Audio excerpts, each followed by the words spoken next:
மக்களை பாப்போமா இன்றைக்கி என்னெல்லாம் செம்பருத்தி வந்திருக்குன்னு. சந்தன கலர் செம்பருத்தியில் 1 2 அங்கே 1 3. அடுத்த ரோஸ் கலர் செம்பருத்தியில் 1 2 அப்புறம் இங்கே ஒருத்தர் 3.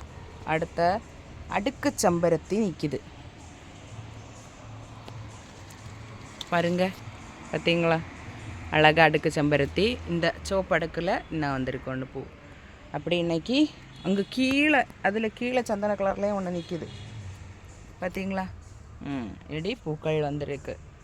இப்படி நிறைய செம்பருத்திகள் வந்திருக்கு. கூடவே இன்றைக்கி ஆலா விருட்சத்துலேயும் 2 வந்திருக்கு, மலர்ந்துருக்காங்க. பார்த்தீங்களா? அழகாக பாருங்க. இந்த ரோஸ் கலர்லாம் கலரு சூப்பராக இருக்குது, அடிபொலியாக இருக்குங்க. புறமா பாருங்க, பார்த்தீங்களா? இந்த வீடியோ பிடிச்சிருந்தால் லைக் பண்ணுங்கள், ஷேர் பண்ணுங்கள், சப்ஸ்கிரைப் பண்ணுங்கள். வணக்கம்.